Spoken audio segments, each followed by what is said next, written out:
এই সংস্কার কমিশনগুলো কাজ করার সময় আপনারা যে সহযোগিতা করেছে, বিশেষ করে আমি কমিশনের কাজে আপনারা যে সহযোগিতা করেছে সেজন্য আন্তরিক ধন্যবাদ এবং আমি আশা করি সেই সহযোগিতা সাহায্য অব্যাহত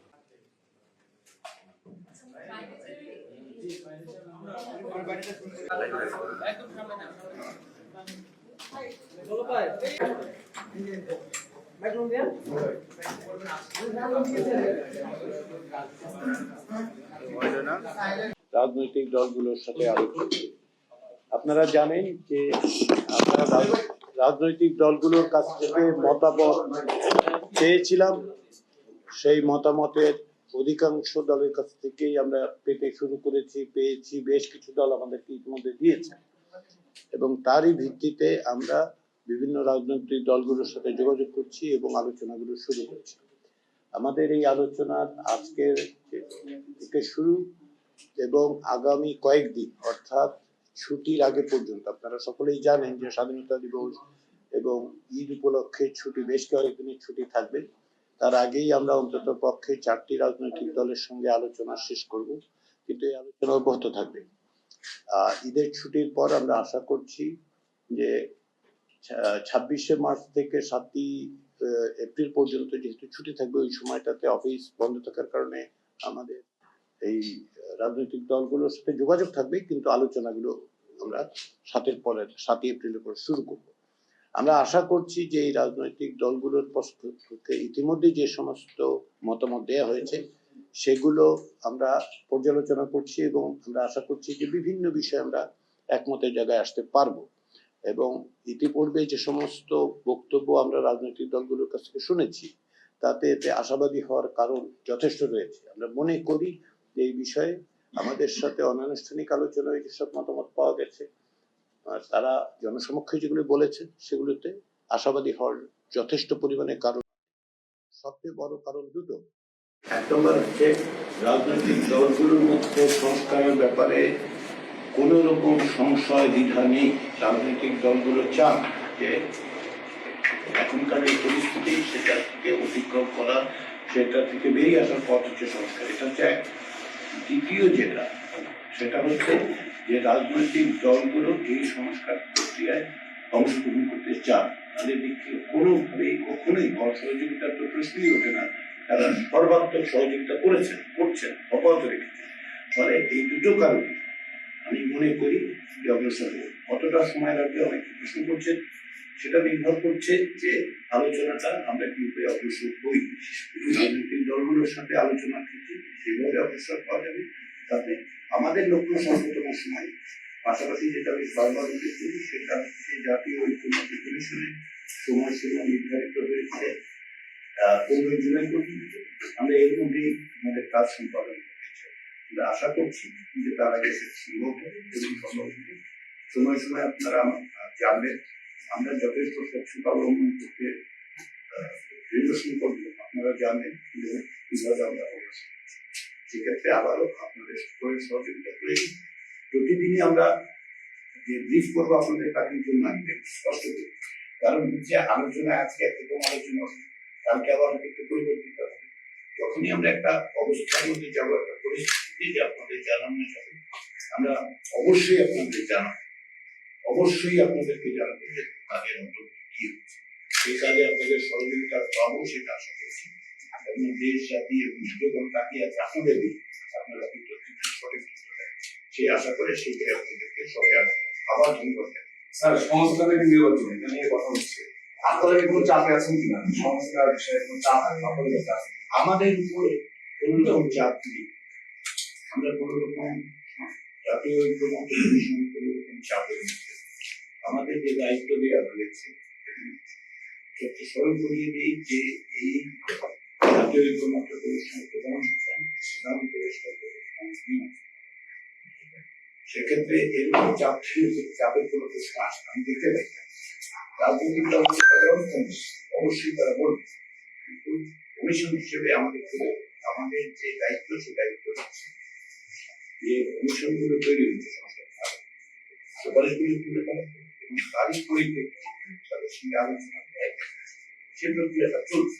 এই চলছে বলে আমি কারণে আমরা যখন দিয়েছি ওনারা তৈলুচ্ছ নিষ্ঠার সঙ্গে ক্ষেত্র বিশেষের সময় নিয়ে তারা তাদের সুচিন্তিত মতামত জনকে জানাচ্ছে। ফলে আমি এই মুহূর্তে দিতে চাই। সবাইকে ধন্যবাদ। এই মিটিং সেটি একটু আলোচনা বলেন। ধন্যবাদ। আলহামদুলিল্লাহ, আলহামদুলিল্লাহ রব্বিল আলামিন, সালাতু ওয়াসসালামু আলা সাইয়্যিদিল মুরসালিন ওয়া আলা আলিহি ওয়া সাহবিহি আজমাইন। প্রিয় সাংবাদিক বন্ধুগণ, আপনাদের সকলকে ধন্যবাদ জানাচ্ছি।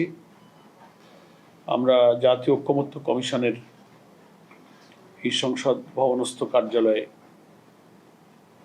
আমাদের সুপারিশমালা জমা দেওয়ার জন্য এসেছিলাম। আপনারা লক্ষ্য করছেন আমার সঙ্গে বাংলাদেশ জামাত ইসলামীর সহকারী সেক্রেটারি জেনারেল হামিদুর রহমান আজাদ, সাবেক সংসদ সদস্য, উনি উপস্থিত আছেন। আর অ্যাডভোকেট মতিউর রহমান আকন্দ, আমাদের কেন্দ্রীয় পাবলিসিটি এবং মিডিয়া সেক্রেটারি, তিনিও আমাদের মাঝে উপস্থিত আছেন। তো আপনারা গণমাধ্যমের সঙ্গে সংযুক্ত থাকার কারণে এটা সবারই জানা যে সরকার আমাদের রাষ্ট্রের বিভিন্ন অর্গান এবং একটা নির্বাচনকে সুন্দর, সুষ্ঠু এবং সুসংহতভাবে গ্রহণযোগ্যভাবে কী করে করা যায়, সেজন্যই অন্তর্বর্তীকালীন সরকার দেশের সকল রাজনৈতিক দল এবং স্টেক হোল্ডারদের কাছে কিন্তু তারা বিভিন্ন বিষয়ে সুপারিশ মালা চেয়েছিলেন সংস্কারের জন্য। তো অ্যাকর্ডিংলি জামাত ইসলামী একটি বড় রাজনৈতিক দল হিসেবে আমরাও আমাদের পক্ষ থেকে সরকারের এই আহ্বানে সাড়া দিয়ে আমরা প্রথম পর্যায়ে কিন্তু সরকারের বিভিন্ন রাষ্ট্রের বিভিন্ন অর্গানিক বিভাগের ব্যাপারে আমাদের লিখিত সুপারিশ আমরা পাঠিয়েছিলাম। এরপরে যখন রাজনৈতিক দলসমূহ এবং স্টেক হোল্ডারদের কাছ থেকে ওনারা মতামত পেলেন, সেই মতামতগুলোকে ওনারা কনসলিডেট করে ভিন্ন ভিন্ন মত তো থাকবেই, দল যেহেতু ভিন্ন মত ভিন্ন হবে, এটাকে একটা ন্যাশনাল কনসেনসাস তৈরি করার জন্য জাতীয় ঐক্যমত্য কমিশন গঠন করা হয়েছিল। এটা headed by chief advisor professor Ali Riaz হচ্ছে চেয়ারম্যান। ওনারা এই সমস্ত দলের মতামতগুলো বিশ্লেষণ করে ওনারা একটা মতামত তৈরি করেছে, জাতীয় ঐক্যমত্য কমিশনের মতামত, সেটা সংস্কারের উদ্দেশ্যে। সেটা আবার পলিটিক্যাল পাঠিয়েছে এই ব্যাপারে আপনাদের আমরা কিন্তু সেকেন্ড টাইম এই ওপিনিয়নটা দিলাম কমিশনের কাছ থেকে পাওয়ার পরে। তো আজকে ওনারা 5 তারিখে চিঠি ইস্যু করেছিলেন আমাদেরকে। 6টা রিফর্ম কমিশনের রিপোর্ট ওনারা পাওয়ার পরে সবগুলো আমাদেরকে দিয়েছিলেন। একটা বাদে 5টা কমিশনের সুপারিশের উপরে আমাদের মতামতটা খুব আগেই বানিয়ে চেয়েছিলেন। আমরা আজকে 20শে মার্চ আমরা 5টা কমিশনের সুপারিশের উপরে আমরা জামাত ইসলামের যে মতামত সেটা সুলিখিত দিয়েছি। একটা হচ্ছে সংবিধান, দ্বিতীয় হচ্ছে জনপ্রশাসন, তৃতীয় হচ্ছে বিচার বিভাগ, চতুর্থ নির্বাচন ইলেকট্রাল প্রসেস, আর একটা হচ্ছে দুর্নীতি দমন কমিশন। এই 5টার উপরে আমরা আমাদের দলের অর্থাৎ জামাত ইসলামের সুচিন্তিত মতামত আমরা দেওয়ার চেষ্টা করেছি। এখানে আমাদের দলের নেতৃবৃন্দ, আমাদের মধ্যে সংবিধান বিশেষজ্ঞ এবং আইন বিশেষজ্ঞ, আমাদের টেকনিক্যাল টিম, আমরা এটার উপরে যথেষ্ট সুন্দর করার এবং গ্রহণযোগ্য, যথার্থ, উপযুক্ত করার জন্য আমরা চেষ্টা করেছি। তো সেই 5 তারিখ থেকে ধরেন আজকে 20-15টা দিনের পিছনে আমরা সময় দিয়েছি আমাদের নেতৃবৃন্দ এবং আমাদের জামাত ইসলামের সম্মানিত আমির ডক্টর শফিকুর রহমানের সভাপতিত্বেই আমাদের যেটা অ্যাপেক্স বডি আছে দলের নির্বাহী পরিষদেই এই সুপারিশ মালাগুলো কিন্তু বারবার পর্যালোচনা হয়েছে। আমরা সেখানে সংযোজন বিয়োজন করেছি এবং ওনাদের পাঠানো প্রফার্মা অনুযায়ী আমরা সেটা কোনোটার পক্ষে মত, কোনোটা আংশিক, কোনোটা নতুন কোনো মতামত বা কোনো সুপারিশ অথবা একমত নই, এসব অপশন ওখানে ছিল। সেভাবেই আমরা আমাদের মতামত দেওয়ার চেষ্টা করেছি এবং সেই 5টা কমিশনের লিখিত রিপোর্ট আমরা আজকে এখানে জমা দিয়েছি। এখন আপনারা যেটা জানতে চেয়েছেন যে উল্লেখযোগ্য কি আছে, তো অনেক বিষয় লিখিত, এগুলো তো ওয়েবসাইটে চলে যাবে, আপনারা পাবেন। তো মেজর যেমন ইলেকশনের ব্যাপারে নিরপেক্ষ করার জন্য অনেক প্রস্তাব আমরা ওখানে দিয়েছি।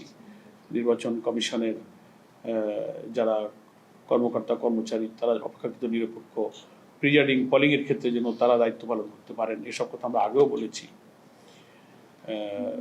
পলিটিক্যালি যারা একটু নিরপেক্ষ থাকতে পারে না সেই সমস্ত লোকদের এড়াবার জন্য যতটা সম্ভব তাদের মধ্যে রাখা, এবং নেক্সট সরকারি কর্মকর্তা যারা রাজনীতির সাথে যুক্ত হন না এর মধ্যেই এ সমস্ত কর্মকর্তাদের অ্যাপয়েন্টমেন্ট রাখবার পরামর্শ আমাদের আছে। তারপরে তো আমরা আমাদের নির্বাচনের ব্যাপারে মেজর বড় কথা বলেছি যে এই নির্বাচনটা হতে হবে প্রপোর্শনাল রিপ্রেজেন্টেশন, পিআর পদ্ধতি, সংখ্যানুপাতিক পদ্ধতিতে, যেটা আধুনিক গণতান্ত্রিক বিশ্বের প্রায় 60টিরও বেশি সংখ্যক দেশে এটা কার্যকর আছে। এটার অনেক ব্যাখ্যা আছে, সেটা শর্ট টাইমে ব্যাখ্যা বলার প্রয়োজন নেই। আমরা এই সমস্ত বিষয়গুলো এখানে উল্লেখ করেছি। সংবিধানের অনেক জায়গায় ওনারা অনেক মতামত চেয়েছেন, সেখানে আমরা দিয়েছি। এখানে নতুন নতুন অনেক জিনিস আসছে। হ্যাঁ, সংবিধানের মূলনীতির উপরে ওনারা অনেক মতামত চেয়েছেন, সেখানে আমরা মতামত দিয়েছি।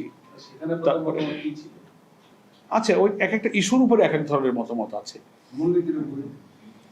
মূলনীতির উপরে আমরা তো আল্লাহ তাআলার উপরে অবিচল ঈমান এবং আস্থা, এটাকে আমরা রাখার ব্যাপারে কথা বলেছি।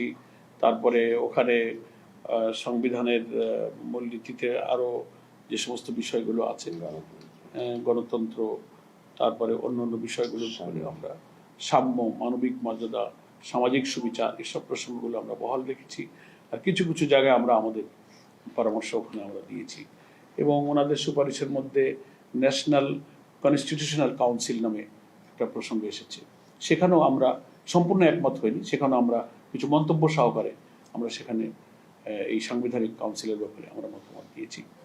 আপনারা দেখতে পাবেন ওখানে অনেকগুলো বিষয় আছে। হ্যাঁ, তারপরে জনপ্রশাসনে যে বিরাজমান বৈষম্য, অসন্তোষ বিরাজ করছে, সেটা নিরসন করার জন্য আমরা একটা মধ্যম পন্থায়, যাতে একটা সাউন্ড সিভিল অ্যাডমিনিস্ট্রেশন যেন চলতে পারে, বৈষম্য যেন না থাকে, প্রশাসনকে কেউ অস্থির করতে না পারে, নিরিবিলি রাষ্ট্রের কাজ সরকার এবং রাষ্ট্র চালাতে পারে, সে ব্যাপারে আমরা বেশ ভালো ভালো কিছু পরামর্শ জনপ্রশাসনে আমরা। বিচার ব্যবস্থার ব্যাপারে, তারপরে নির্বাচনের ব্যাপারে এখানে অনেক নতুন আইডিয়া এসছে, দ্বিপক্ষ বিশিষ্ট পার্লামেন্টের আইডিয়া এসছে, সেখানে আমরা আমাদের মতামত দিয়েছি। হাইকোর্টকে আমরা একমত হয়েছি, কিন্তু সেখানে আমাদের কিছু কমেন্ট, কিছু বক্তব্য আছে। হাইকোর্টকে ডিসেন্ট্রালাইজ করার জন্য ডিভিশনাল সিট হাইকোর্টের বেঞ্চের ব্যাপারে আমাদের প্রস্তাব ছিল, সেখানে আমরা কিছু মন্তব্য সহকারে আমরা বলেছি। এরকম অনেক কথা আছে, শর্ট টাইমে তো আমরা পক্ষে মতামত দিয়েছি। জনগণকে বিচার মানুষের কাছে নিয়ে যাওয়া, আর এত লক্ষ লক্ষ মামলা পেন্ডিং জট হয়ে আছে, মানুষ তো বিচার পাচ্ছে না। এক একটা মামলা থেকে তার বিচার 10 বছর, 20 বছর, 30 বছর চলে যাচ্ছে, মানুষ বুঝছে বিচার। তোমার বিচারপতি নিয়োগের আইনের ব্যাপারেও নতুন চিন্তা আমরা দিয়েছি। তো সেগুলো আর কি আপনারা দেখতে পাবেন। আমরা জাস্ট আজকে জমা দিতে এসেছি, ফরমাল জমা, তাই আপনাদের সঙ্গে দেখা হলো।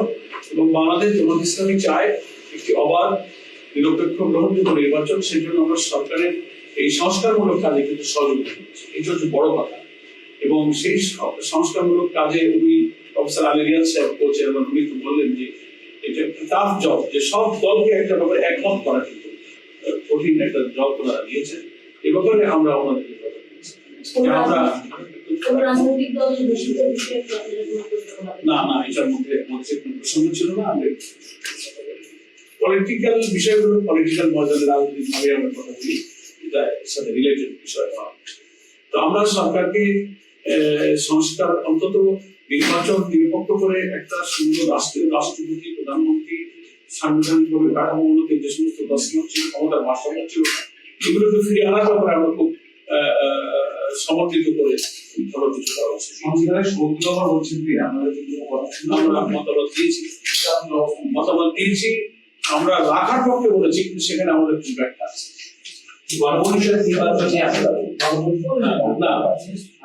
আস্থা ভোট, বাজেট, এই সম্পর্কে আমরা 70 ধারা অনুযায়ী পার্লামেন্টের মেম্বাররা ভূমিকা পালন করবেন কিভাবে, সেগুলো কমনলি ওদেরকে আমরা গণপরিষদ নির্বাচন বা জাতীয় সংসদ নির্বাচন, গণপরিষদ বা কনস্টিটিউশন আবার নতুন করে তৈরি করার ক্ষেত্রে, এই কিন্তু আপনাদের মতামত নেই গণপরিষদ নির্বাচন। গণপরিষদের ব্যাপারে তো দুই তিন রকম মতামত আছে।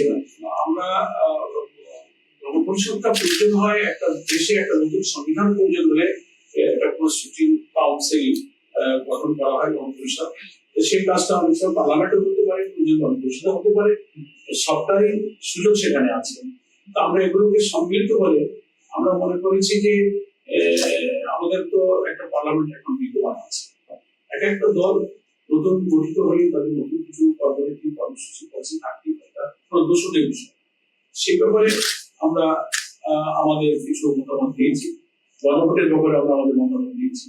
এইভাবেই আমরা সংস্কার কার্যক্রমটা হওয়া দরকার। আমাদের 5ই আগস্টের অর্থাৎ জুলাই অভ্যুত্থানের এই দেশের মানুষের যে চেতনা, এই যে 2000 মানুষের জীবন দান, 30,000 মানুষ আহত হয়েছে, এটা চেতনার ভিত্তিতে তারা জীবিত। ফ্যাসিবাদকে বিদায় দেওয়া, কর্তৃত্ববাদী শাসন না হওয়া, লুটপাট, অনাচার, সাংবিধানিক কাঠামোগুলো সবকিছুকে তছনছ করা হয়েছে, পলিটিসাইজ করা হয়েছে, করাপ্ট হয়ে গেছে।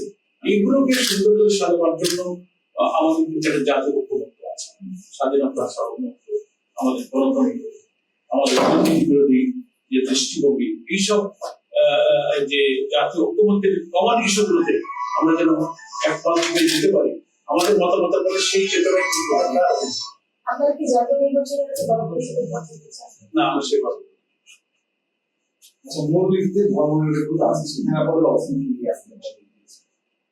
ধর্মনিরপেক্ষতার ব্যাপারে তো আমরা মতামত দিয়েছি যে ধর্মনিরপেক্ষতার যে ব্যাখ্যা এবং যে ব্যবহার, এটা আমরা পছন্দ করি।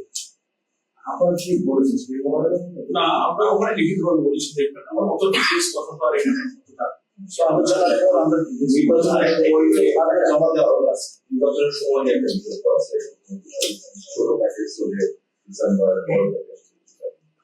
আপনাদের দিক থেকে সময় নিয়ে কোনো বক্তব্য আপনারা? আমরা আগের থেকেই জামাত ইসলামের নির্বাচনের সময় নিয়ে যে অবস্থান, আমাদের সমর্থন আমরা জামাতে করে আসছেন, আমাদের পক্ষে একই অবস্থানে আছে। আমরা কিন্তু নির্বাচনের দিন, মাস, বছর, ঘন্টা কিন্তু কখনো আমরা বেঁধে দিই। আমাদের কাছে সময়ের চেয়ে মোর ইম্পর্টেন্ট হচ্ছে ইলেকশনটা নিরপেক্ষ।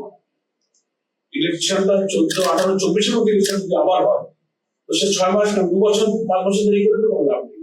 এই জন্য আমরা বলেছি যে 15 বছর একটা অবাধ নিরপেক্ষ নির্বাচনের জন্য আমরা অপেক্ষা করতে পারি। সেই নির্বাচন সুষ্ঠু নিরপেক্ষ করতে গিয়ে যদি মিনিমাম কিছু সংস্কার করার প্রয়োজন হয়, তার জন্য যৌক্তিক যে সময়টুকু দরকার সেই সময়টুকু সেটা হতে পারে। আমাদের যে পরিবর্তন, যেমন সরকারের পক্ষে থেকে কয়েক রকম কথা বলে, কেউ বলছেন ডিসেম্বর, কেউ বলছেন মার্চ, কেউ বলছেন জুন, কেউ বলছেন 18 মাস। যেটাই হোক, তাদের টেন্টেটিভ আইডিয়ার মধ্যেও যদি তারা সংস্কার নির্বাচন করতে পারে, আমরা তো 3 মাস বেড়ে তাদের কোনো বাইরে আমরা চাচ্ছি 2-1 মাস আগে পরের চেয়ে মোর ইম্পর্টেন্ট হচ্ছে ইলেকশন আইডিয়া, সেটা করতে যে কাজটুকু সেটা হওয়া যায়। এটার জন্য জামাত ইসলামের কথা, এই জন্য আমরা কোনো ডেড লাইন সরকার কিন্তু আফটার রিফর্ম নির্বাচনের একটা রোডম্যাপ ঘোষণা করা হচ্ছে সরকার। এটা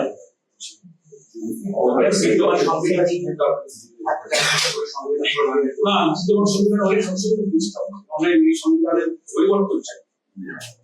তো থ্যাংক ইউ, ধন্যবাদ, আসসালামু আলাইকুম।